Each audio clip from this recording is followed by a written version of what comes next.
On January 30th, the Department of Justice dropped over 3 million pages of documents, 2,000 videos, 180,000 images, all connected to Jeffrey Epstein. And within hours, photographs surfaced showing a man who appears to be former Prince Andrew kneeling over a woman on the floor. But here's the thing, the photos are the headline. They're not the story. The real story is buried in what the DOJ didn't release. And from a prosecutor's perspective, that's where you need to pay attention. Because right now, the most powerful justice system on the planet just told Congress it has fully complied with the law. And Congress is already pushing back because the math doesn't add up. Pay attention to this next part. Let me lay out the timeline because context is everything here. Back in 2005, the Palm Beach Police Department launched a 13-month undercover investigation into Jeffrey Epstein after a parent reported that he had sexually abused their 14-year-old daughter. By the time that investigation wrapped up, police had identified dozens of victims, girls as young as 13. The case was handed over to federal prosecutors, specifically to the U.S. Attorney's Office for the Southern District of Florida. At that time, that office was run by a man named Alex Acosta. Now, Acosta's prosecutors built what should have been a devastating federal case. A 60-count indictment was drafted. 30 victims had been identified. The FBI was still actively investigating. And then Acosta shut it down. In 2007, his office entered into what has now been universally called a sweetheart deal, a non-prosecution agreement. Epstein would plead guilty not to federal sex trafficking charges, but to 2 state-level prostitution charges in Palm Beach County. He served 13 months on work release, allowed to leave the jail up to 12 hours a day, 7 days a week. Think about that. A man accused of sexually abusing dozens of girls, some as young as 13, serving 13 months, mostly outside of prison. And here's what made it worse. That deal gave immunity to Epstein's co-conspirators. It hid the terms of the agreement from the victims, and it effectively shut down the federal investigation. A federal judge later ruled that this violated the Crime Victims' Rights Act.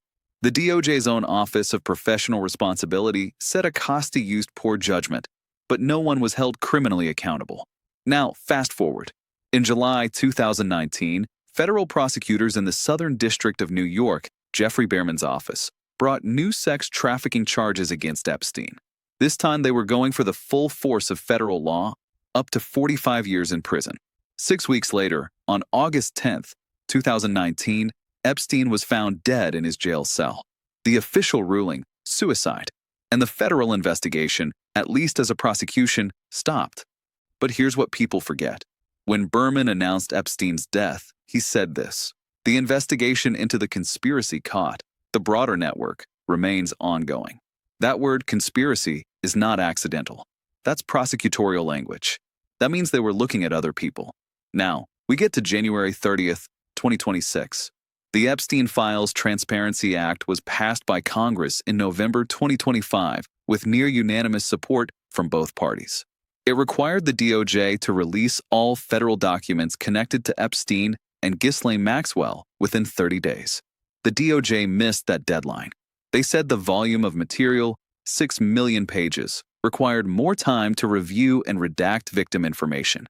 On January 30th, Deputy Attorney General Todd Blanche held a press conference. He announced the release of over 3 million pages, 2,000 videos, and 180,000 images. He said, and I'm paraphrasing his exact words, that this release marks the end of the process, that the DOJ has fully complied with the law. Here's what they're not telling you. The DOJ identified 6 million potentially responsive pages. They released approximately 3.5 million after redactions. That means roughly half of the documents were withheld. Now, Blanche offered several justifications: victim privacy, child sexual abuse material, ongoing investigations, attorney-client privilege. Those are legitimate legal categories. I'm not disputing that. But here's where it gets dangerous. The House Oversight Committee, led by Democrats, sent a letter the very next day. They pointed out that the DOJ itself identified over 6 million responsive pages, released only about half, and then claimed full compliance with the law that said release all unclassified records. Representative Robert Garcia, the ranking member on that committee, was direct. He said the DOJ is withholding roughly 50% of the Epstein files while claiming to have fully complied with the law. He called it outrageous. And Representative Ro Khanna, one of the actual authors of the Transparency Act, said the same thing. He said the failure to release these files only shields the powerful individuals who were involved. Now, from a prosecutor's perspective, here's why this matters. When you have a law that says release everything and the executive branch releases half and says we're done, that is not compliance. That is a negotiation. And the question every prosecutor should be asking is, what's in the other half? Let's talk about what was released, because even what they put out is explosive. The Prince Andrew photographs. 3 images showing a man who appears to be Andrew Mountbatten Windsor, now formerly Prince Andrew, kneeling over an unidentified woman on the floor. Her face is redacted by the DOJ. In one photo, he's looking directly at the camera.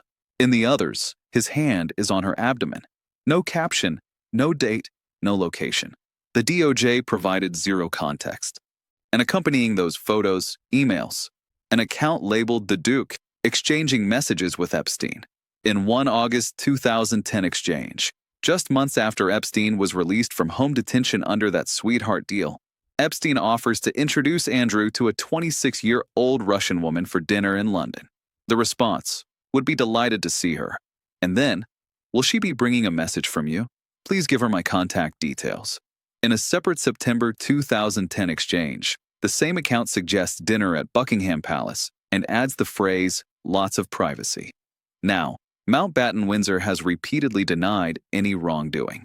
He settled Virginia Giuffre's lawsuit for an undisclosed sum without admitting liability, and King Charles stripped him of his royal titles just months ago in an attempt to distance the monarchy. But the legal question here isn't just about Andrew. It's about the pattern. The files also reference Commerce Secretary Howard Lutnick planning a visit to Epstein's private island in 2012. Email correspondence between Epstein and Elon Musk. References to filmmaker Brett Ratner, Sweden's Princess Sofia, Denmark's King Frederick, Norway's Crown Princess Mette-Marit, whose name appears hundreds of times in the released material. And among the released documents, an internal FBI document from August 2019, just 5 days after Epstein's death. It lists 9 persons identified as family and associates of Epstein. 8 of them are labeled co-conspirators. Most of their names and faces are still redacted. 8 co-conspirators. Only Ghislaine Maxwell has ever been charged. Pay attention to that number. 8.